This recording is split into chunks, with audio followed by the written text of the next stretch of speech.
उत्तराखंड में अगले 48 घंटे पड़ सकते हैं भारी। मौसम विभाग ने जारी किया भारी बारिश का येलो अलर्ट। चमोली के नारायण बगड़ में फटा बादल फटने से हुआ भारी नुकसान।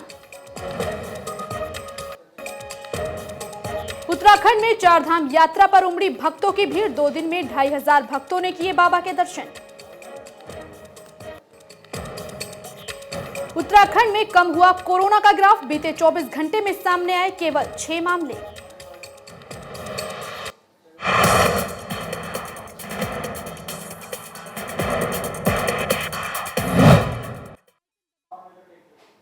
नमस्कार, मैं राखी और आप देख रहे हैं न्यूज 31 उत्तराखंड। और अब वक्त हो चुका है उत्तराखंड बुलेटिन का। अल्मोड़ा में पूर्व राज्य मंत्री बिट्टू कर्नाटक के नेतृत्व में स्थानीय जीजीआईसी स्कूल के सभागार में 100 से अधिक युवाओं ने कांग्रेस की सदस्यता ली। इस अवसर पर पूर्व राज्य मंत्री कर्नाटक ने सभी युवाओं को अंग वस्त्र पहनाकर सभी का कांग्रेस पार्टी में स्वागत किया और उन्होंने कहा कि आज युवा बेरोजगारी के कारण हताशा और निराशा के दौर से गुजर रहा है, पर अभी तक सरकार की ओर से युवाओं को रोजगार दिलाने के लिए कोई काम नहीं किया गया है। इस दौरान बीजेपी सरकार पर हमला बोलते हुए कर्नाटक ने कहा कि रोजगार के नाम पर केंद्र और राज्य की भाजपा सरकार ने युवाओं को छलने का काम किया है। उन्होंने कहा कि सभी युवा 2022 के विधानसभा चुनाव में भाजपा सरकार को उखाड़कर कांग्रेस को मजबूती देने का काम करेंगे। देखिए, आज रोहित सैनी जी को अनुसूचित जाति प्रकोष्ठ का प्रदेश महासचिव बनाया गया है और उनके नेतृत्व में लगभग 111 से अधिक युवाओं ने विभिन्न गांवों से, शहर क्षेत्र के नजदीक के मोहल्लों से लगभग 111 लोगों ने आज पार्टी की सदस्यता ली है। हमारे हाथों को मजबूत करने के लिए उन्होंने हम पर विश्वास कर हमें आश्वस्त किया है कि वो आगामी 2022 के विधानसभा चुनाव में हमें मजबूती प्रदान करेंगे। खटीमा के वाल्मीकि समाज के लोगों ने वाल्मीकि बस्ती में एक बैठक का आयोजन कर सरकार से उनकी जमीनों के मालिकाना हक की मांग की है। इस दौरान वाल्मीकि समाज के नेता पूर्व दर्जा मंत्री संतोष गौरव के नेतृत्व में आयोजित इस बैठक में वाल्मीकि समाज और गरीब तबके के लोगों के बीच चर्चा हुई। सरकार की ओर से उन्हें भी नगरीय क्षेत्र में उनकी जमीनों का मालिकाना हक दिया जाए। इस अवसर पर वाल्मीकि समाज के नेता संतोष गौरव ने कहा कि इस समय सरकार जहां ग्रामीण क्षेत्रों में लोगों को उनके जमीनों का मालिकाना हक देने का काम कर रही है, तो वहीं अब भी कई लोग जमीनों से वंचित हैं, जिसके चलते उनकी ओर से आंदोलन किया जा रहा है। देखिए, वाल्मीकि समाज की बैठक है और इसमें अन्य समाज के जो गरीब तबके के लोग हैं वो भी शामिल हुए हैं, उनके प्रतिनिधि आए हैं। आज इस बैठक का मुख्य उद्देश्य है कि उत्तराखंड सरकार ग्रामीण स्तर पे ज़मीनों का मालिकाना हक दे रही है। जो 30 साल 40 साल से निवास कर रहे हैं उनको पट्टा दे रही है, उनकी ज़मीन नाप करके उन्हें मालिकाना हक दे रही है। सतपुली के सिद्धिविनायक गणपति महोत्सव समिति सतपुली की ओर से गणपति विसर्जन यात्रा धूमधाम से निकाली गई। इस दौरान ढोल नगाड़े की थाप और श्रद्धालुओं ने सतपुली के मुख्य बाजार में भव्य शोभा यात्रा निकाली, जिसके बाद भगवान गणपति की प्रतिमा का देवप्रयाग संगम में विसर्जन किया गया। वहीं बीते रविवार को 10 दिवसीय गणेश महोत्सव के अंतिम दिन स्टेट बैंक के पास से मुख्य बाजार में शोभा यात्रा निकालकर श्रद्धालुओं को प्रसाद बांटा गया।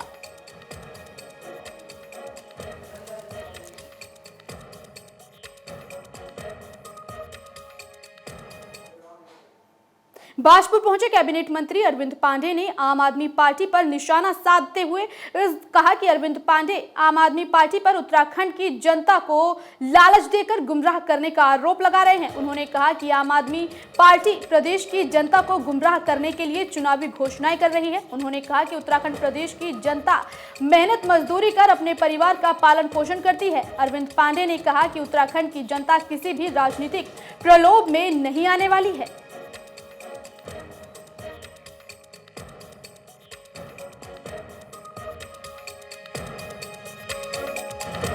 राजनीतिक प्रत्येक दल को अपने अपने आयोजन करने का अधिकार है, उस पर हमारी कोई टिप्पणी नहीं है।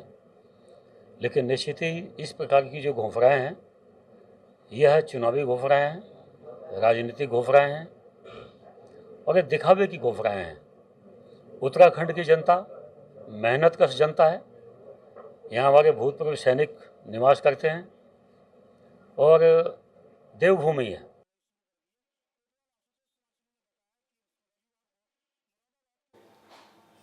तराई पश्चिमी वन प्रभाग के डीएफओ कार्यालय में आज फोटो टूरिज्म जोन खोलने को लेकर विधायक ने विभाग के अधिकारियों के साथ एक बैठक की। आपको बता दें कि मुख्यमंत्री ने फोटो टूरिज्म जोन को शुरू करने की घोषणा की थी। इस दौरान विधायक दीवान सिंह बिष्ट ने बताया कि मुख्यमंत्री ने पर्यटन के क्षेत्र में रोजगार बढ़ाने की कोशिश की है। बेरोजगार नौजवानों को रोजगार देने के लिए जल्द ही फोटो जोन खोले जाने की संभावना जताई गई है। वहीं डीएफओ बलवंत सिंह शाही ने बताया कि बैठक में निर्णय लिया गया है। उन्होंने बताया कि जो नियम कॉर्बेट में चल रहे हैं उन्हीं नियमों के अनुसार फोटो जोन में भी काम किया जाएगा।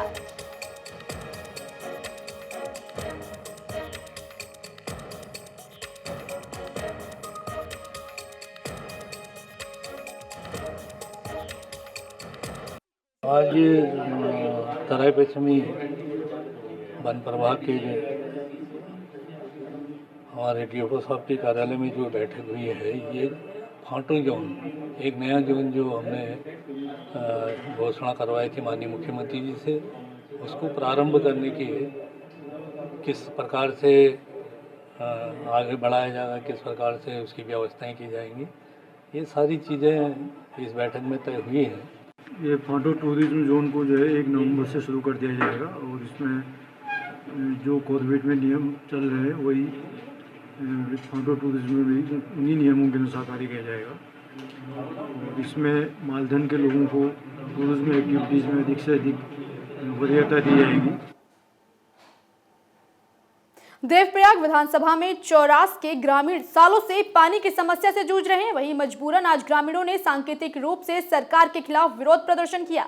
ग्रामीणों ने कहा कि वे कई बार शासन प्रशासन से गुहार लगा चुके हैं, लेकिन आज तक समस्या का कोई भी हल नहीं निकल पाया। इस दौरान ग्रामीणों ने परेशानी होने के बाद आंदोलन करने की चेतावनी दी है। आपको बता दें कि जल संस्था की ओर से गाँव में पेयजल लाइन बिछाई गई है। इसके बावजूद भी ग्रामीण पानी के लिए तरस रहे हैं। लगातार कई सालों से हम प्रशासन को लगातार ज्ञापन देने पे लगे हुए हैं, लेकिन प्रशासन और सरकार की तरफ से कोई भी सुनवाई हमारी नहीं हो रही है। कई बार हमने कृष्णनगर जाके धरने प्रदर्शन भी किए, लेकिन प्रशासन पे कोई भी फर्क नहीं पड़ता है और लगातार यहाँ पे पानी की समस्या बनी हुई है। समस्या आई थी पानी और बिजली की, जैसा बता रहे हैं तो नया तहसीलदार साहब जाकर एक बार देख लेते हैं। इस तरह की समस्या आप कह रहे हैं तो समस्या किस तरह की आ रही है जान लेते हैं और फिर आपको बताते हैं आगे क्या होगा। हम लगातार यहाँ पे धरना प्रदर्शन कर रहे हैं। हम यहाँ पानी की एक विकट समस्या से कई सालों से जूझ रहे हैं। अब पिछले 1 साल से हमारे यहाँ पानी की बहुत ही ज्यादा समस्या हो रही है और हम देहरादून में आज पूरे प्रदेश के सरकारी गल्ला विक्रेताओं ने अपनी मांगों को लेकर परेड ग्राउंड में आंदोलन किया। इस दौरान उन्होंने इल्जाम लगाते हुए कहा कि कोरोना काल में उन लोगों ने अपनी जान की परवाह न करते हुए लोगों को राशन बांटा, लेकिन अभी तक उनकी ढुलाई का पैसा तक सरकार की ओर से उन्हें अदा नहीं किया गया है। उनका कहना है कि अगर सरकार उनकी मांगों को नहीं मानती है तो वो लोग सरकार को इसकी सजा 2022 के विधानसभा चुनाव में देंगे और इस जनविरोधी सरकार को उखाड़ फेंकेंगे।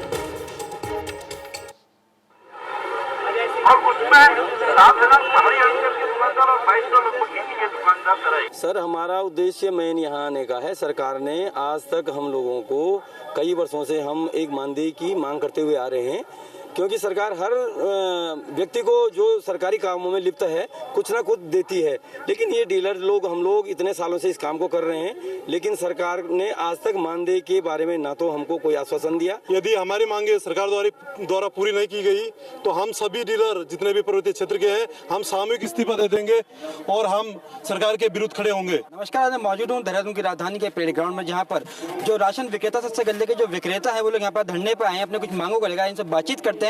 क्या कुछ कहना है उनका, क्या कुछ मांगे उनकी सरकार से, क्या कुछ कहना चाहते हैं वो लोग। आज आप लोग धरने पे आए, क्या कुछ मांगे हैं आप, क्या कुछ कहना चाहेंगे सरकार से आप? बिल्कुल सर, बिल्कुल जरूर कहना चाहेंगे।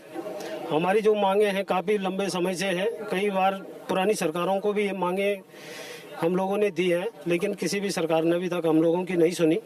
और वर्तमान सरकार से और इस सरकार के जो मुख्यमंत्री माननीय पुष्कर सिंह धामी जी हैं, उनसे भी हमारी मांग है कि जो मांग पूर्व सरकार ने नहीं सुनी है उस मांग को सुनी जाए और सस्ता पूर्व मांगे उसकी। एक तो हमारा सबसे पहले माप तोल का था सर, घटतौली जो उसमें आती है कि उसमें कंप्यूटराइज जो तराजू है वो लगाए जाए, जिसमें कि जो भर्ती जो बताई जाती है कि 52 किलो में, तो उसमें 52 किलो प्राप्त नहीं हो पाते डीलर को। 11 में वो उठा था कि वो देंगे, मान दे देंगे। उस समय दिवाकर भटजी थे वो खाद्य मंत्री, उस टाइम से आज तक कुछ वो नहीं हुआ। इस पे कई सरकारें आई गई, उस समय भी ये हमारी मांग ये है कि वो पूरी हो। साफ तौर पर इन लोगों का कहना है कि किस प्रकार से पीड़ित हैं कि सरकार की किस प्रकार से जो सरकार इनकी जो अनदेखी कर रही है, इनकी मांगों को लेकर, इनके मानदेय की जो मांग थी उसको सरकार नहीं सुन रही है। साफ तौर पर कहना है कि इसका वो जो जवाब है वो 2022 के चुनाव में सरकार को देंगे और उनको उखाड़ फेंकेंगे। देहरादून से कैमरा पर्सन गगन सिंह के साथ में पटवाल की रिपोर्ट। अल्मोड़ा में पुरानी पेंशन बहाली और 18 सूत्रीय मांगों को लेकर उत्तराखंड अधिकारी कर्मचारी शिक्षक समन्वय समिति ने आज चौधान पाटा गांधी पार्क में धरना प्रदर्शन किया। इस दौरान लंबे समय से मांगे पूरी नहीं होने पर कर्मचारियों ने सरकार के खिलाफ कड़ा आक्रोश जताया और जमकर नारेबाजी की। इस दौरान वक्ताओं ने कहा कि समिति लंबे समय से मांगों को लेकर संघर्ष कर रही है, लेकिन सरकार उनकी सुध लेने को तैयार नहीं है। उन्होंने कहा कि अब कर्मचारियों की अनदेखी का खामियाजा सरकार को भुगतना पड़ेगा।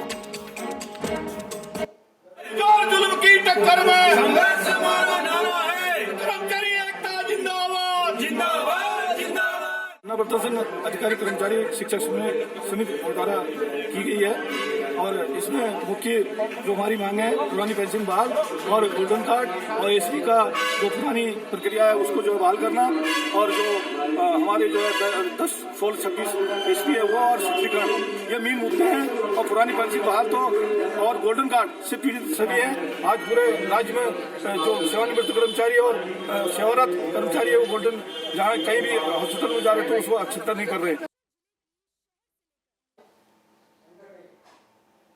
उत्तराखंड के पिथौरागढ़ में आर्मी क्षेत्र आज से भारत और नेपाल की सेनाओं का संयुक्त युद्धाभ्यास सूर्य किरण 15 शुरू हो गया है। वहीं आपको बता दें कि 2 हफ्तों तक चलने वाले इस सैन्य अभ्यास में दोनों देशों के 600 जवान भाग लेंगे।